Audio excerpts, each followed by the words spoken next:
Hey everyone, my name is Ayush Rai. तो आज हम बात करेंगे हाउ टू रीड एनसीईआरटी।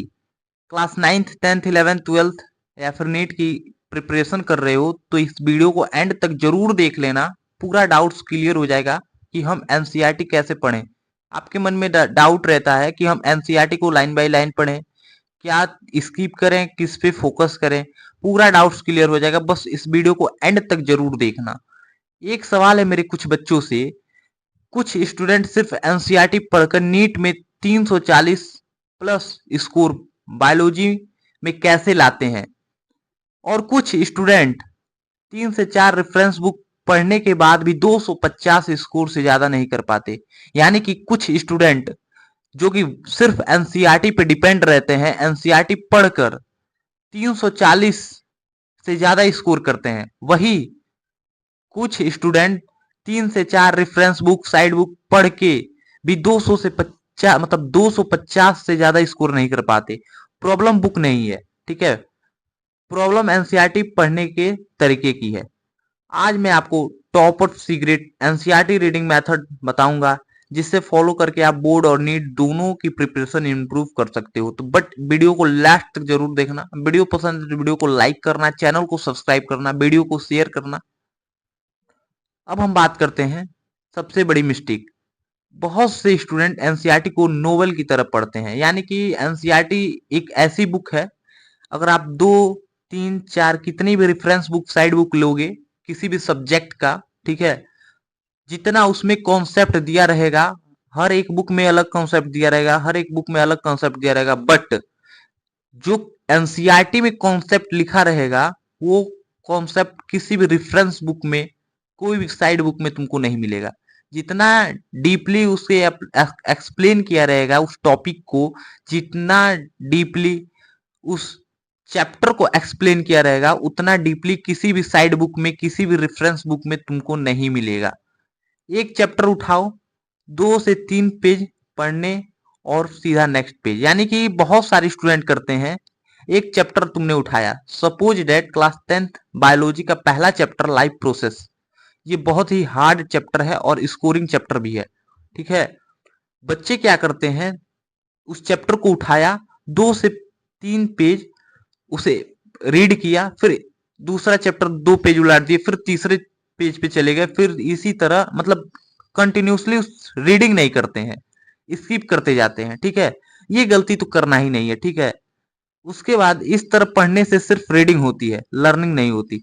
देखो, कभी भी तुम अगर पढ़ते जाओगे, मतलब 1 पेज 2 पेज 3 पेज पढ़ रहे हो, फिर तीसरा पेज स्किप करके चौथे पेज पे चले गए, तो इसे लर्निंग नहीं कहलाता है, इसे सिर्फ रीडिंग कहलाता है कि तुम एक बुक को रीडिंग कर रहे हो। और रीडिंग करने से तुम्हारा कॉन्सेप्ट कभी नहीं क्लियर होगा, इतना याद रख लेना, ठीक है। एनसीईआरटी को पढ़ना नहीं, देखो एनसीईआरटी को कभी पढ़ना नहीं है, समझना और याद रखना होती है। मतलब एनसीईआरटी को तुम पढ़ोगे, ठीक है, कुछ नहीं बेनिफिट मिलेगा तुम्हें। एनसीईआरटी को तुम जितना समझोगे, ठीक है, जितने उस टॉपिक को समझोगे, जितने उस वर्ड को तुम समझोगे, और जितना ही तुम अपने से उसे याद करोगे कि अपने लैंग्वेज में कि वो कहना क्या चाहता है, तो पूरा तुम्हारा डाउट्स क्लियर हो जाएगा। अगर तुम एग्जामिनेशन हॉल में भी बैठते हो तो फिर कोई तुमको डाउट नहीं रहेगा, तुम अच्छे से उसे लिख पाओगे, उस क्वेश्चन का आंसर लिख पाओगे। मैं एक बात बता देता हूं आज तुमको, कि अगर तुम किसी भी क्वेश्चन का आंसर देते हो, अगर तुम क्लास 9th में हो, 10th में हो, 11th 12th या फिर 10th के बोर्ड एग्जाम या फिर 12th के बोर्ड एग्जाम में बैठे हो, एग्जामिनेशन हॉल में बैठे हो, अगर एनसीईआरटी का क्वेश्चन तुम्हारे पास है, ठीक है, उस किसी भी सब्जेक्ट का क्वेश्चन तुम्हारे पास है, अगर तुम उस क्वेश्चन में एनसीईआरटी का तुम आंसर लिखते हो तो तुमको फुल मार्क्स मिलने से कोई नहीं रोक सकता।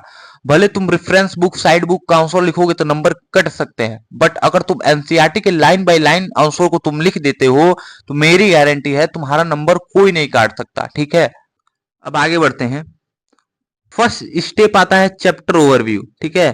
चैप्टर शुरू करने से पहले सिर्फ 5 मिनट देना उस चैप्टर को, ठीक है। अगर उस चैप्टर को तुम शुरू करते हो तो 5 मिनट सबसे पहले देना। क्या देखना है, तो चैप्टर का नाम देखना है, हेडिंग्स देखना है, सब हेडिंग्स, डायग्राम एंड टेबल। ये सब पहले देखना है, ठीक है। 5 मिनट, शुरू के 5 मिनट में चैप्टर स्टार्ट करने से पहले इन चीजों को देखना, ठीक है। इससे दिमाग को पहले ही आइडिया मिल जाता है कि चैप्टर किस बारे में है। यानी कि अगर तुम्हारा चैप्टर फर्स्ट है लाइफ प्रोसेस क्लास 10th का, तो तुम उसके सबसे पहले चैप्टर का नाम तुमने देख लिया, लाइफ प्रोसेसेस है। हेडिंग्स तुमको देखना है, क्या क्या हेडिंग्स है, न्यूट्रिशन, हेटरोट्रॉपिक, एक्सक्रीशन, ट्रांसपोर्टेशन, जितने भी उसमें हेडिंग्स हैं, सब हेडिंग्स कितने हैं, डायग्राम्स उसमें कितने दिए गए हैं, कैसे लेबलिंग की गई है, कैसे कौन सा डायग्राम किस तरह से बना है, और उसमें टेबल्स यानी कि difference between heterotrophic, meiosis, mitosis, aerobic, anaerobic, जितने भी उसमें डिफरेंस दिए गए हैं टेबल के, या फिर कोई सा भी टेबल दिया गया है, उसे 5 मिनट तुम पहले एनालाइज करना, ठीक है। पहला स्टेप ये कहता है। दूसरा स्टेप क्या कहता है, एक्टिव रीडिंग। अब लाइन बाय लाइन पढ़ना, हर पैराग्राफ के बाद खुद से पूछना इस पैराग्राफ का मेन पॉइंट क्या था। इतना दिमाग में याद रख लेना, अगर एक पैराग्राफ लिखा है, ठीक है, उस पैराग्राफ को तुम एक बार पढ़ना, ठीक है, एक बार रीडिंग करना, उसके बाद खुद से क्वेश्चन पूछना, खुद से पूछना कि इस पैराग्राफ में मेन पॉइंट क्या था, ठीक है। अगर एक लाइन में एक्सप्लेन नहीं कर पा रहे तो पैराग्राफ दोबारा पढ़ना। अगर एक लाइन में तुम, मान लो एक सपोज डेट, एक एग्जांपल में ले रहा हूं, एन एरोबिक, या फिर सबसे इजी न्यूट्रिशन, ठीक है, न्यूट्रिशन वाले पैराग्राफ को तुम पढ़ना, फिर खुद से एनालाइज करना कि इसमें मेन पॉइंट क्या था, खुद से क्वेश्चन पूछना इसमें मेन पॉइंट क्या था। अगर तुम एक लाइन में उसे एक्सप्लेन नहीं कर पा रहे हो तो दोबारा पढ़ना, तिबारा पढ़ना, बार बार पढ़ना, जब तक तुम एक लाइन में उसे पूरा, एक लाइन में पूरा उसका एक्सप्लेनेशन तुम ना कर दो, एक तरह से उसका समरी तुम एक लाइन में ना दे दो, ठीक है। ये टेक्निक रिटेंशन को बहुत ही इंप्रूव करती है। यानी कि ऐसे करने से तुम्हारा जो हैबिट है रीडिंग करने का, ठीक है, ये दूर हो जाएगा, सारा कॉन्सेप्ट तुमको इजीली क्लियर होने लगेंगे, ठीक है। ये कहता है सेकेंड स्टेप में। अब बात करते हैं थर्ड स्टेप, हाईलाइट स्मार्टली, ठीक है। पूरा पेज येलो मत कर देना, पहला बात। अब मैंने कहा है कि, यानी कि मैंने अगर कह दिया कि बुक, मान लो एक चैप्टर है ये लाइव प्रोसेस, ठीक है, लाइव प्रोसेस, मैंने बोल दिया हाईलाइट करने के लिए। अब बच्चे क्या करेंगे, हाईलाइटर उठाएंगे, लाइन से सब जो इतने भी लाइन दिए उसको हाईलाइट करने लगेंगे, लगेंगे अलग अलग डिफरेंट डिफरेंट कलर से हाईलाइट करने, ठीक है। ये तो करना ही नहीं है। हाईलाइट क्या करना है, scientific term, definition, exception, important number, examples, इन्हीं सारी चीजों को हेड जनरली हाईलाइट किया जाता है, ठीक है। ये नहीं कि हाईलाइटर उठाए लगे सब एकदम, लगे पूरा चैप्टर को हाईलाइट करने, क्या मतलब रह जाएगा। सिर्फ scientific term, definition, exceptions, important number, example, इतना हाईलाइट कर लो काफी है, ठीक है। कम हाईलाइट करोगे उतना रिवीजन फास्ट होगा। यानी कि अगर तुम मेन मेन टॉपिक को, main main definition, examples, diagrams को अगर तुम हाईलाइट करते हो तो इससे तुम्हारा रिवीजन फास्टली होगा, ठीक है। अगर तुम पूरे ही चैप्टर को ही लेके हाईलाइट कर दोगे तो फिर तुम कंफ्यूजन में पड़ जाओगे कि इसमें इंपॉर्टेंट क्या था, इसमें मेन पॉइंट क्या था, ठीक है। अब बात करते हैं फोर्थ स्टेप, डायग्राम्स।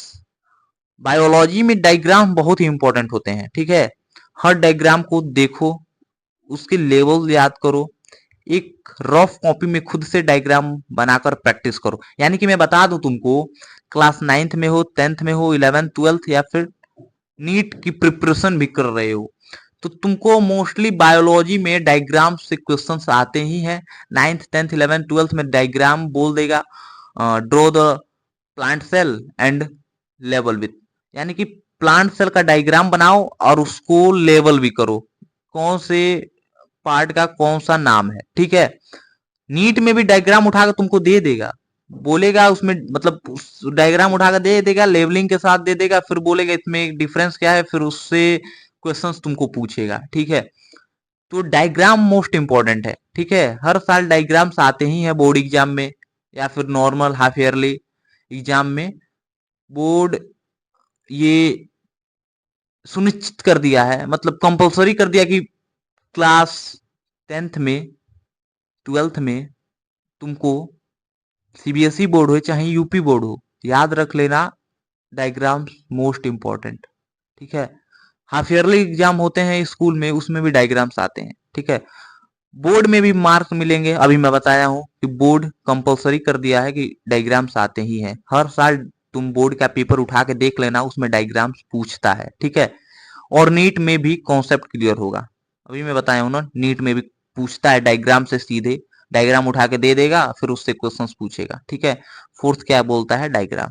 डायग्राम को पूरा एनालाइज करना, रफ कॉपी में प्रैक्टिस बार बार करना। जितना तुम प्रैक्टिस करोगे उतने तुम्हारे माइंड में सेट हो जाएगा। फिर एग्जामिनेशन हॉल में पूछ बैठोगे तो किसी भी टाइप्स का डायग्राम अगर बोलेगा तो तुम बिना सोचे बना दोगे। ठीक है, फिफ्थ स्टेप क्या कहता है, रिवीजन प्लस एमसीक्यू।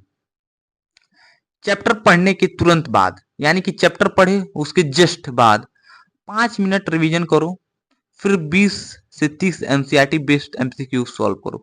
यानी कि कई सारे वेबसाइट्स हैं, ठीक है, जिसपे तुमको उस चैप्टर से रिलेटेड एमसीक्यू मिल सकता है।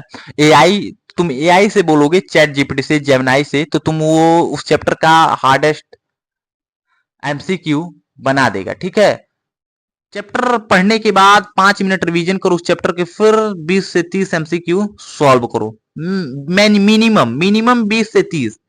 अब मैक्सिमम तुम्हारा जितना हो, 100 200, जितना तुम करोगे उतने तुम्हारे लिए बेनिफिशियल होगा, बेनिफिट होगा तुम्हारे लिए। ठीक है, जहां गलती हो वापस एनसीईआरटी खोलकर वही टॉपिक पढ़ो। ठीक है, अगर मान लो एक क्वेश्चन है, ठीक है, कि अगर फोटोसिंथेसिस हो रहा है उसके दौरान कौन सा ऑक्सीजन रिलीज हो रहा है, ऑप्शन है कार्बन डाइऑक्साइड, ऑक्सीजन, ठीक है, नाइट्रोजन, हाइड्रोजन, एग्जाम्पल। ठीक है, अगर उस क्वेश्चन का आंसर तुम नहीं दे पा रहे हो, गलत कर दिए, तो फिर उसी टॉपिक में जाओ, फोटोसिंथेसिस को तुम उसी टॉपिक को दोबारा से पढ़ो कि कहां गलती हुई है तुम्हारा, कहां सा कौन सा टर्म, कौन सा वर्ड तुमसे छूट गया है। ठीक है, इसी प्रोसेस से वीक टॉपिक स्ट्रांग बनते हैं। अगर यही तुम प्रोसेस करोगे, एमसीक्यू सॉल्व करोगे, ठीक है, प्रैक्टिस करोगे, तो फिर तुम्हारा जो भी डाउट रहेगा, जो भी एमसीक्यू तुम नहीं सॉल्व कर पा रहे हो, जिस भी टॉपिक में तुमको डाउट रहेगा, फिर उस टॉपिक को तुम एनालाइज करोगे 1 बार 2 बार 3 बार, तो तुम्हारा वो टॉपिक स्ट्रांग हो जाएगा। ठीक है, अब बात करते हैं हम आगे, टॉपर सीक्रेट। जो भी बच्चा लास्ट तक जुड़ा है उसको अब बेनिफिट मिलेगा। ठीक है, क्या मिलेगा तो मैं बताने वाला हूं कि टॉपर सीक्रेट, कि टॉपर्स कैसे एनसीईआरटी को पढ़ते हैं। सबसे पहले टॉपर्स एनसीईआरटी के बाहर नहीं पढ़ते, यानी कि यहाँ पे टॉपर्स एनसीईआरटी के बाहर, सॉरी यहाँ पे मिस्टेक हो गया है, बाहर होगा। ठीक है, बाहर नहीं पढ़ते, वो उसी एनसीईआरटी को बार बार रिवाइज करते हैं। फर्स्ट, पहले रीडिंग में क्या करता है, मैक्सिमम मैक्सिमम तुमको 4 बार एनसीईआरटी को तो पढ़ना ही है। पहले रीडिंग में अंडरस्टैंडिंग, दूसरे रीडिंग में हाईलाइटिंग, तीसरे रीडिंग में memorising, and fourth reading and last reading revision plus question. ठीक है, ये तुम्हारे कुछ रीडिंग स्टेप्स हैं। पहले में अंडरस्टैंडिंग, दूसरे में हाईलाइटिंग, तीसरे में मेमोराइजिंग, एंड फोर्थ में रिवीजन प्लस क्वेश्चन। इसी रिपीटेशन से स्कोर इंप्रूव होता है। देखो, अगर यही तुम फॉलो करते जा रहे हो, 2 3 4 स्टेप जितने भी मैंने बताया है आपको, अगर इस स्टेप को तुम फॉलो करते हो तो मेरी गारंटी है तुम्हारा स्कोर 100% इंप्रूव होगा। अगर तुम क्लास 9th में थे तो तुम्हारा 60% आता था, तो मेरी गारंटी है अगर तुम इस सारी चीज को फॉलो करोगे तो 90% आने से तुम्हारा कोई नहीं रोक सकता। ठीक है, चाहे बोर्ड एग्जाम की बात हो, चाहे नीट प्रिपरेशन की बात हो, चाहे किसी भी एग्जामिनेशन की बात हो, किसी भी कंपटीशन एग्जाम की बात हो, अगर एनसीईआरटी का बुक उसमें आता है, अगर एनसीईआरटी को तुम इससे पढ़ना स्टार्ट कर दिए तो मेरी गारंटी है तुम्हारा अच्छा स्कोर आने से कोई नहीं रोक सकता। ठीक है, suppose date, I hope video बहुत ही हेल्पफुल होगा तुम्हारे लिए। समरी क्या था, NCERT is your base. Second, understand, do not just read, make short notes, practice diagram or back exercise, revise regularly, solve MCQ for NEET practice. Follow this method and you will the top पर। ठीक है, Class 10th is not just for mark, it's just for your future. Strong concept today, bright future tomorrow. Remember, be consistent, be patient, be confident, believe in yourself, give your 100%. Thank you for watching. Do not forget to subscribe. मिलते हैं अगले video में. Thanks for watching. Bye.